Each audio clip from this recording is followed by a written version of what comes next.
الشيطان الرجيم بسم الله الرحمن الرحيم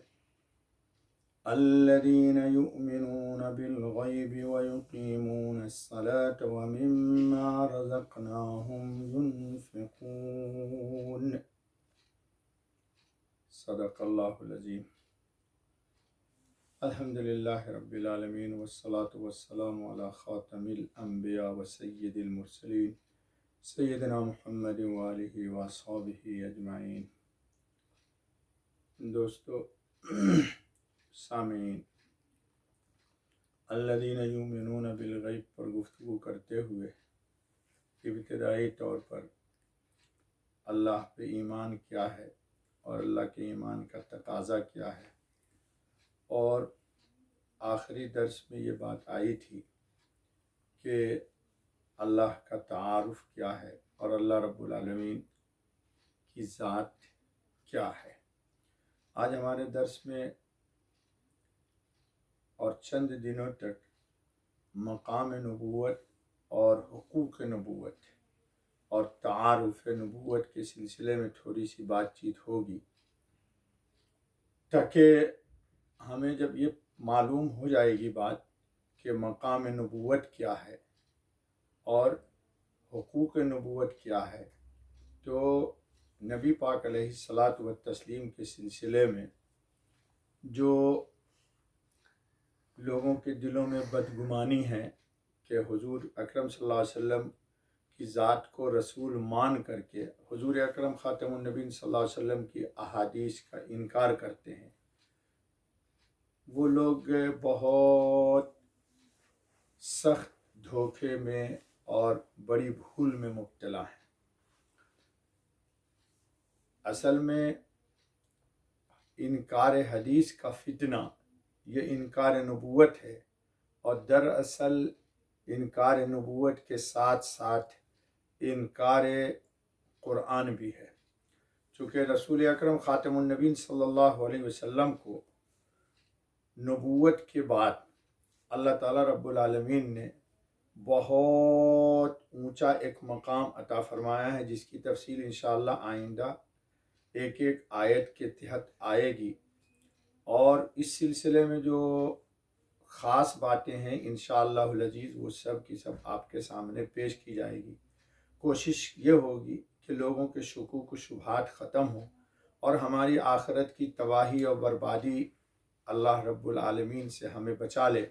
اور حضرت محمد صلی اللہ علیہ وسلم کے سلسلے میں ہمارے سینے کو صاف کر دے اور ہم نبوت کو پہچانے کہ نبوت کیا ہے۔ تو اس سلسلے میں آج ہمارے درس میں سب سے پہلا اصول یہ ہے کہ قرآن مجید اللہ تعالیٰ کی ایک جامع کتاب ہے، یعنی قرآن کریم اللہ پاک کی طرف سے نازل ہوا حضرت محمد خاتم النبیین علیہ الصلاۃ والتسلیم پر، اور دنیا اور آخرت کی انسان کے سعادت کی یا انسان کے لیے ہدایت کی یا اللہ پاک کی مرضیات کے لیے جتنے بھی قانون ہو سکتے ہیں یا اللہ پاک کی طرف سے جتنی بھی عملی طور پر ہدایات مل سکتی ہیں، جامع طور پر اللہ تعالیٰ نے قرآن کریم میں بیان فرمایا ہے، اور قرآن کریم نے اصولی طور پر جو انسان کی ضرورت جن چیزوں سے آئے گی پیش آئے گی، ان ضرورتوں کو بالکل اللہ رب العالمین نے نہیں چھوڑا ہے، اور تمام کی تمام باتیں اصولی طور پر قرآن کریم میں اللہ تعالیٰ نے بیان کی ہیں۔ تو جس طرح قرآن کریم اللہ کی ایک جامع کتاب ہے، اسی طرح حضرت محمد صلی اللہ علیہ وسلم قرآن مجید کی عملی ذات جامع ذات ہیں، یعنی جس طرح قرآن ایک جامع کتاب ہے، قرآن مجید کی عملی جامع ذات محمد الرسول اللہ خاتم النبیین کی ہے، اور آپ قرآن کریم میں جتنے بھی احکامات ہیں یا جتنی بھی ہدایات ہیں، اس اجمال کی تفصیلی عملی شکل حضرت محمد خاتم النبیین علیہ الصلاۃ والتسلیم کے ذریعے اللہ تعالیٰ نے امت کو باخبر کر دیا۔ تو قرآن کریم گویا کہ ایک مصحف کی شکل میں، قرآن کی شکل میں موجود ہے،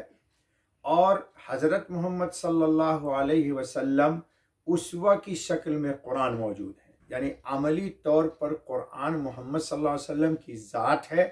اور الفاظ میں قرآن مصحف کی شکل میں موجود ہے، یعنی ایک قرآن تو خاموش ہے اور دوسرا قرآن کریم بولتا اور ناطق ہے، وہ ہے محمد صلی اللہ علیہ وسلم کی ذات، یا یوں تعبیر کر دیجئے کہ قرآن کریم مجمل ہے اور تفصیل اس قرآن کریم کی حضرت محمد خاتم النبیین علیہ الصلاۃ والتسلیم کی ذات میں موجود ہے۔ مثال کے طور پر میں نے پہلے بھی کہا تھا کہ نماز کے لیے قرآن کریم نے حکم دیا، لیکن ظہر کی نماز 4 ہوگی، عصر کی نماز 4 رکعت ہوگی، مغرب کی نماز 3 ہوگی، عشاء کی نماز فرض 4 ہوگی، اور فجر کی نماز میں 2 رکعت فرض ادا کیا جائے گا۔ پھر کن کن نمازوں میں قرآت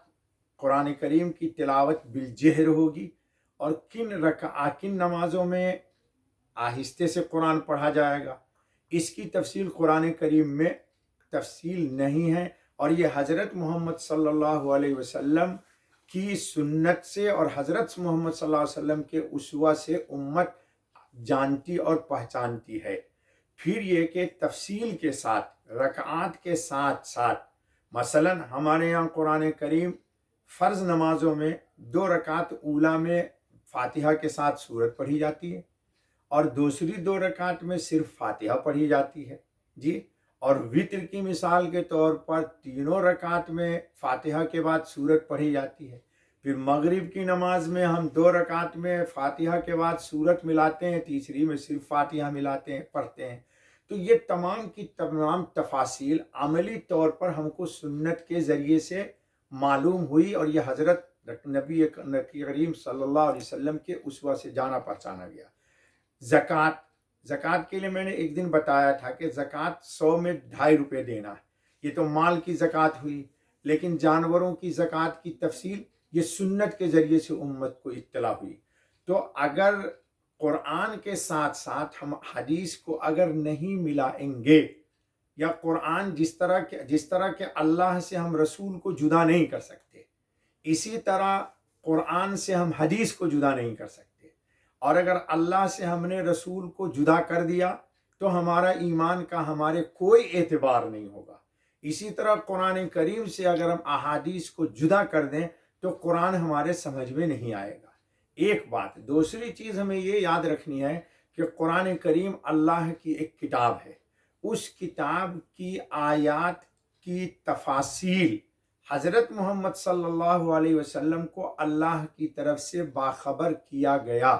اور پھر حضرت محمد صلی اللہ علیہ وسلم نے ان آیات کی تفصیل یا اس آیات کی جو مجمل تھی، نہیں معلوم تھی ہمیں، ان کی تعیین کر کے نبی اکرم صلی اللہ علیہ وسلم نے امت کو بتایا۔ لہذا قرآن جس طرح کہ اللہ سے ہم جدا رسول کو نہیں کر سکتے، قرآن سے ہم حضور اکرم خاتم النبیین صلی اللہ علیہ وسلم کی احادیث کو بھی جدا نہیں کر سکتے ہیں۔ لہذا وہ لوگ جو کہتے ہیں کہ حدیث حجت نہیں ہے، ہمارے لیے قرآن ہی حجت ہے، وہ حدیث کا انکار نہیں کر رہے، وہ اس کے در پردہ ان سے بھلے ان کو شعور ہو یا نہ ہو، وہ نبوت کا بھی انکار کر دیتے ہیں اور قرآن کریم کا بھی در پردہ انکار کر دیتے ہیں۔ قرآن کریم میں ہی اللہ تعالیٰ نے فرمایا لَقَدْ كَانَ لَكُمْ فِي رَسُولِ اللَّهِ أُسْوَةٌ حَسَنَةٌ، تو اللہ نے خود محمد صلی اللہ علیہ وسلم کی ذات کو، اور اللہ تعالیٰ نے خود نبی اکرم صلی اللہ علیہ وسلم کی احادیث کو حجت قرار دے دیا ہے۔ انشاءاللہ اس کی تفصیل دوسرے دنوں میں آئے گی۔ آج کا درس اتنا ہی رکھتے ہیں تاکہ بات زیادہ نہ ہو، اور اللہ تعالیٰ ہمیں جس طرح کے قرآن پر ہمارا ایمان ہے کہ قرآن جامع اللہ کی کتاب ہے، رسول اکرم صلی اللہ علیہ وسلم کی ذات قرآن کی جامع صفات کا نمونہ ہمارے سامنے موجود ہے۔